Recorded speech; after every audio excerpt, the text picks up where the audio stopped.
नमस्कार। आज हम तंत्र शास्त्र के अंतर्गत आने वाले यंत्रों पर एक संक्षिप्त विचार करेंगे। सनातन धर्म में ईश्वर की उपासना हेतु देवताओं की प्रतिमाओं तथा यंत्रों की एक बहुत ही महत्वपूर्ण भूमिका है। वर्तमान समय में देवों की प्रतिमा का पूजन अधिक प्रचलित है, परंतु सनातन धर्म में यंत्र की पूजा का भी एक विशेष महत्व है। प्रत्येक ईश्वर के रूप का एक ध्यान मंत्र होता है, जिसमें उनके स्वरूप का वर्णन किया गया है। ये वैदिक मंत्र हर देवी देवता के स्वरूप का तथा उन्होंने किस प्रकार के अस्त्र शस्त्र इत्यादि धारण किए हैं विस्तृत रूप से विवेचन करता है।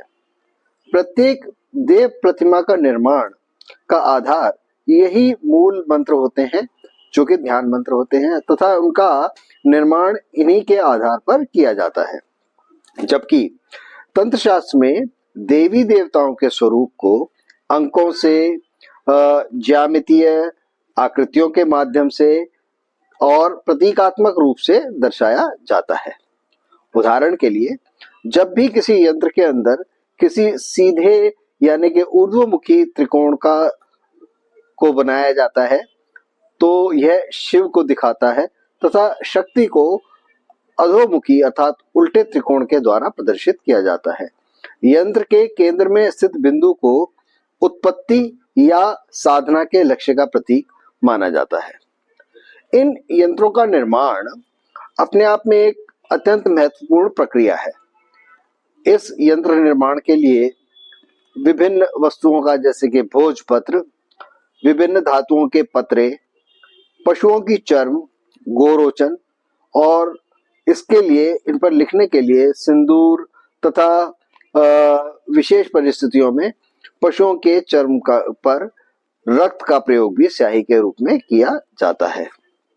इसके अतिरिक्त यंत्रों का निर्माण भूमि पर भी गुलाल जैसी सामग्रियों के उपयोग से किया जाता है तथा पत्थरों पर इसे खोद करके उत्कीर्ण करके भी किया जाता है।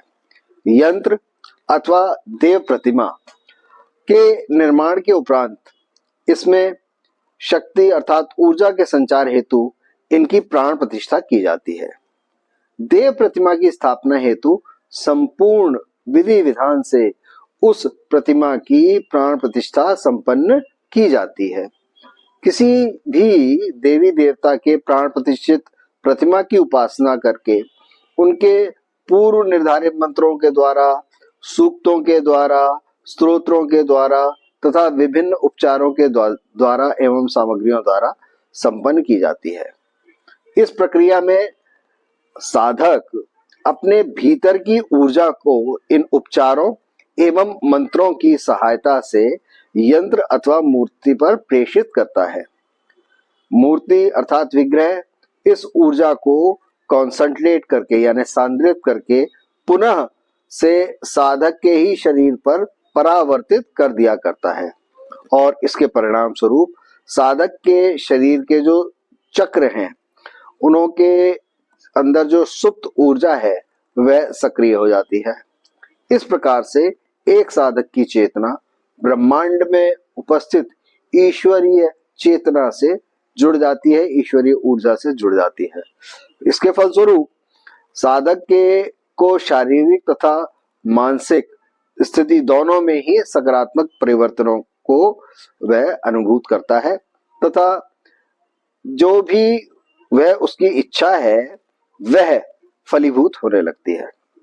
यंत्र है वे भी इसी सिद्धांत से कार्य करते हैं तथा इसी प्रकार से यंत्र की भी प्राण प्रतिष्ठा अत्यधिक आवश्यक होती है, क्योंकि अप्रतिष्ठित यंत्र केवल एक आकृति मात्र होता है, फलतः यानी इसलिए वह लाभ प्रदान नहीं करता। जो भी ज्योतिष यंत्र, तांत्रिक यंत्र है, इनकी प्राण प्रतिष्ठा और उसमें ऊर्जा के स्थापन हेतु, जागृति हेतु तंत्र शास्त्र में संपूर्ण विधि विधान तथा मुहूर्त इत्यादि वर्णित है। तो मुहूर्तों के अनुसार सूर्य एवं चंद्र ग्रहण के सूतक काल, दीपावली की रात्रि, होलिका दहन की रात्रि भी बहुत ही प्रशस्त मानी गई है। ये वे मुहूर्त है जिस समय हम बिना ही ज्यादा सोच विचार किए यंत्र की प्राण प्रतिष्ठा कर सकते हैं। प्रत्येक प्राण प्रतिष्ठित यंत्र की ऊर्जा एक निर्धारित अवधि के लिए ही क्रियाशील रहती है। इसके बाद तदोपरांत इसकी ऊर्जा का पुनर्जागरण करना आवश्यक हो जाता है। थोड़ा कठिन हो गया, आसान शब्दों में समझाता हूँ। जैसे एक मोबाइल फोन का की वर्किंग जो है, क्रियाशीलता है, उसकी बैटरी के ऊपर निर्भर करती है और उसे भी हमें कुछ समय के बाद दोबारा से चार्ज करना पड़ता है, रिचार्ज करना पड़ता है, पुनः आवेशित करना होता है, अन्यथा आप अपने मोबाइल का प्रयोग नहीं कर सकते। उसी प्रकार से प्राण प्रतिष्ठित यंत्र की ऊर्जा को भी समय समय पर पुनर्जागरण करने की आवश्यकता होती है। इस प्रक्रिया के माध्यम से यंत्र अपनी प्रभावशीलता तथा सकारात्मक फल प्रदान करने में सक्षम रहता है। इस प्रकार आज हमें तंत्र शास्त्र के अभिन्न अंग यंत्र के संबंधित में संक्षिप्त ज्ञान प्राप्त हुआ। हमें ज्ञात है यह संपूर्ण ब्रह्मांड पदार्थ एवं ऊर्जा यानी मैटर एंड एनर्जी के संयोजन से ही निर्मित है।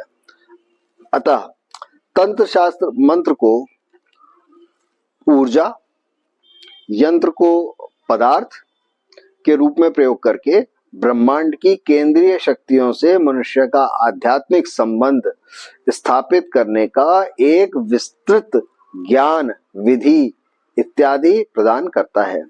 भविष्य में हम इस विषय पर और बातचीत करेंगे। आज मैं अपनी वाणी को यहीं विराम देता हूं और जब आप सबका बहुत बहुत धन्यवाद करता हूं। धन्यवाद एवं नमस्कार।